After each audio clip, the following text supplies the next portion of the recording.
7 फरवरी को supreme court ने बोला है कि 3 मार्च को दिल्ली हाई कोर्ट के अंदर क्लैट से जुड़ी हुई जितने भी पिटीशंस हैं वो सब सुनी जाएंगी and then Delhi high court में डिसाइड होगा कि जो क्वेश्चंस गलत थे उनका क्या होना है। हम तुम और सब लोग एक बात तो जानते हैं, पेपर दोबारा नहीं होना है, बिल्कुल क्लियर है। तो दो बातें हैं जो सॉल्यूशंस की है, एक वो जो क्वेश्चंस गलत हैं वो कैसे सही होने हैं, और दूसरा वो क्या स्टेप्स हाई कोर्ट डायरेक्ट करेगा कंसोर्टियम को, जो कंसोर्टियम को लेने चाहिए सो दैट फ्यूचर में ये गलतियां ना हो सकें। अब इसमें प्रॉब्लम आ रही है एक, और वो क्या प्रॉब्लम आ रही है कि वो बच्चा जो बच्चा पेपर दे चुका है उसका रिजल्ट नहीं आ रहा तो वो परेशान हो रहा है। बहुत जेन्युइन प्रॉब्लम है, इसमें कोई दो राय नहीं है। पर तुम इसके अंदर एक छोटी सी बात समझो, तुम्हारी परेशानी है, तुमको सही करनी है, मुझे सही करनी है, इसलिए हम दोनों बात कर सकते हैं दोस्तों।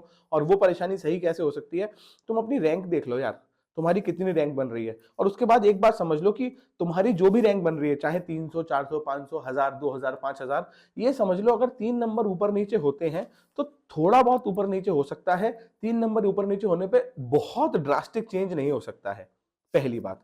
दूसरा, रिजल्ट आएगा, तुमको वैसे भी जून जुलाई में जाके कॉलेज पहुंचना था, तो थोड़ा लेट भी रिजल्ट आ जाएगा तो तुम उसके आने से तुमको कोई फर्क नहीं पड़ता, क्योंकि अगर रिजल्ट लेट आएगा तो तुम उस पर काम अब आगे ही करोगे, तो कोई दिक्कत नहीं है, अपने आप को परेशान करने की जरूरत नहीं है। तीसरा, वो इंसान जिसने पिटीशन डाली है या वो लोग जिन लोगों ने पिटीशन डाली है उन लोगों को थैंक यू बोलना चाहिए दोस्तों, क्योंकि मैं फिर से एक ही बात कह रहा हूं that there will be some people who are going to fight and stand for the other people, और वो लोग खड़े होना बंद हो जाते हैं उस दिन जब बाकी जनता कहती है अरे यार तुझे क्या दिक्कत आ रही थी, तूने क्यों पिटीशन डाली। गलती नहीं दोस्तों, कोई तो खड़ा हो रहा है ना।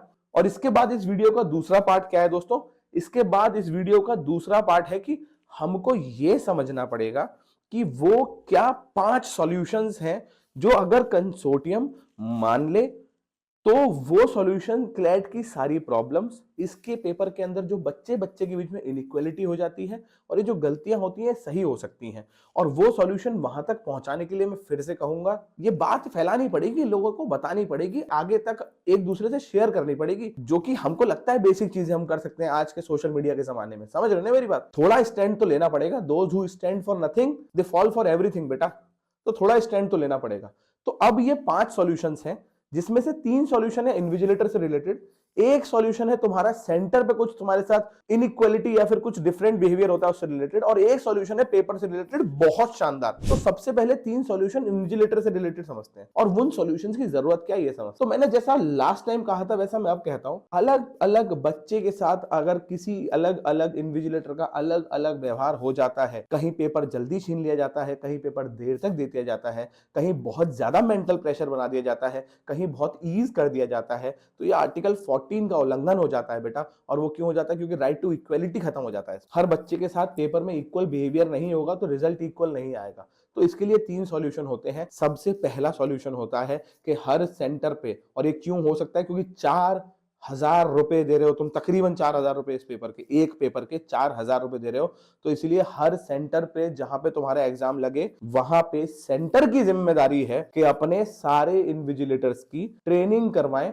और ये कंसोर्टियम की जिम्मेदारी है कि उस पूरे ट्रेनिंग का एक पूरा का पूरा ट्रेनिंग स्ट्रक्चर बनाया जाए जो उन लोगों तक पहुंचे, सो दैट वो लोग इस बात से क्लियर हो कि बच्चों का पेपर कराते में उन्हें कैसा बिहेव करना है। पहली बात, अनट्रेन्ड इन्विजिलेटर्स नहीं होने चाहिए। दूसरी बात, अगर बैंक वाला इंश्योरेंस से इधर उधर से कहीं से भी हमको फोन आता है, वो लोग कहते हैं सर इस कॉल के बाद आपको एक बीप के बाद हमारे फीडबैक के लिए फीडबैक लिंक आएगा, आप फीडबैक दे देना। यार जब उन सब लोगों के लिए और हर छोटी छोटी चीज के लिए आज फीडबैक हो, तो जिस सेंटर पे बच्चा पेपर दे के आ रहा है उस सेंटर का फीडबैक कंसोर्टियम क्यों नहीं ले सकता? क्योंकि अगर सेंटर का फीडबैक कंसोर्टियम लेगा तो सेंटर ये मेक श्योर करेगा कि हमारा फीडबैक खराब नहीं जाना चाहिए, क्योंकि अगर हमारा फीडबैक खराब गया तो अगली बार हमको पेपर कराने का मौका नहीं मिलेगा। आप जानते हैं पेपर कराने का मौका सेंटर के लिए कितना जरूरी होता है, तो इसलिए एक फीडबैक फॉर्म होना चाहिए। छोटी सी बात है, आपको हमको समझ में आती है। तीसरा सॉल्यूशन क्या है इसके अंदर?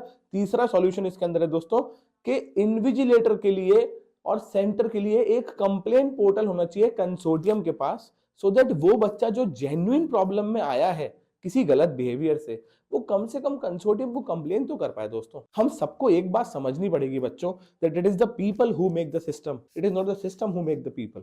सारे के सारे सिस्टम इस दुनिया में, सारी की सारी सरकारें, सारे इंस्टीट्यूशन इसीलिए तो बने होते हैं ना, क्योंकि वो लोगों को अच्छे से सर्व कर पाए और सिस्टम को सिस्टमेटिकली ऑर्गेनाइज करके कुछ अच्छा बना पाए। और अगर वो सिस्टम ही सही से काम नहीं करेंगे तो कैसे होगा? और वो सिस्टम कब सही से काम करते हैं आप और हम जानते हैं। वो सिस्टम तब सही से काम करते हैं जब लोगों का एक फीडबैक उस सिस्टम में पहुंचे। जब तक फीड आवाज ही नहीं पहुंचेगी तो तुमको पता क्या हम क्या चाहते हैं, और जब तुम्हें पता नहीं हम चाहते क्या है तो तुम उसको सुधारोगे कैसे यार? उसे सुधारोगे कैसे? तो एक फीडबैक पहुंचे। ये हुई 3 बात इन्विजिलेटर से जुड़ी हुई।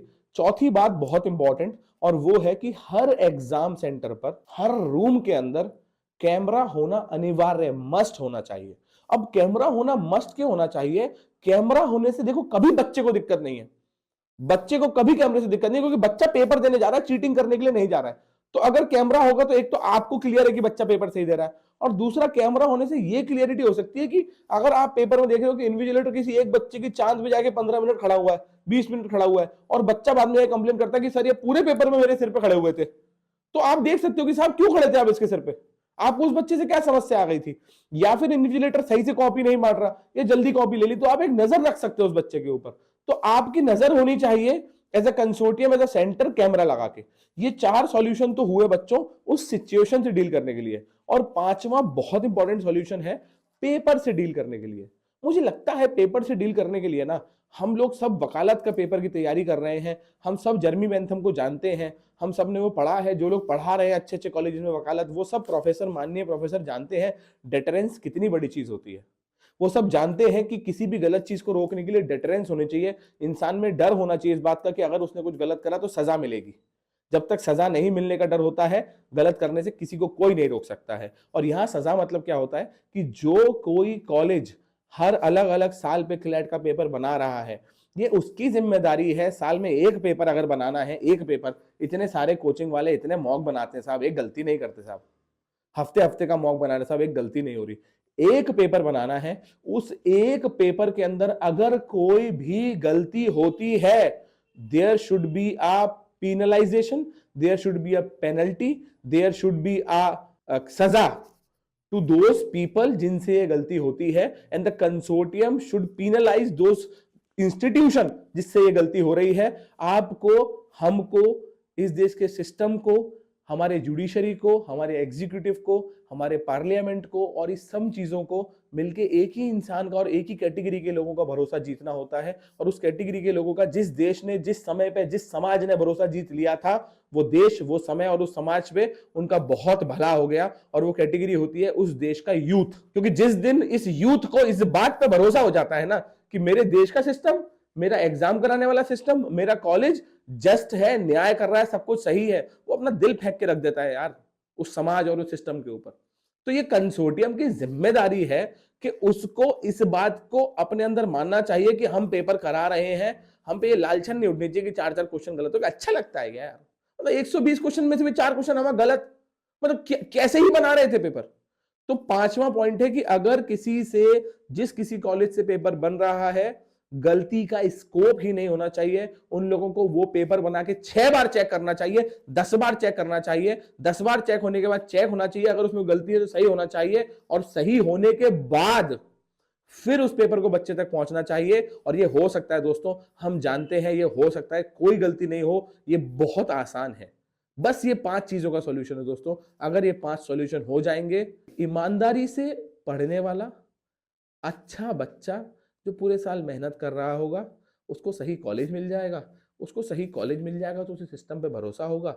जब उसे सिस्टम पे भरोसा होगा तो जब वो अपनी पढ़ाई करके निकलेगा, वो चाहेगा यहाँ वापस कुछ दिया जाए, ना कि वो ये सोचेगा अब यार इनने तो मेरे साथ गलत किया था। ये छोटा सा पॉइंट है दोस्तों, शेयर करें इस वीडियो को, लोगों तक पहुंचाएं।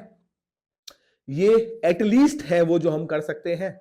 There are people who are fighting in court. There are students who are taking and burning their money on each and every date. इतना तो हम कर सकते हैं ना, क्योंकि वो हमने भी तो पढ़ा है ना, वह खून कहो किस मतलब का जिसमें उबाल का नाम नहीं, वह खून कहो किस मतलब का जो आए देश के काम नहीं, वह खून कहो किस मतलब का जिसमें जीवन ना रवानी है, जो पर्वत होके बहता है वो खून नहीं वो पानी है। समझ रहे हो ना? तो इतना कर सकते हो तो इतना करो कि अपने अपने आसपास तक, और कोशिश करो कि ये वीडियो कंसोर्टियम तक, कोर्ट की नज़र तक पहुंचे, सो दैट ये सॉल्यूशन से अप्लाई हो पाए। अपना ध्यान रखो, बहुत अच्छे से पढ़ाई करो, खुश रहो, ताकतवर बनो, अच्छे और ताकतवर। ठीक है, नमस्कार, जय हिंद।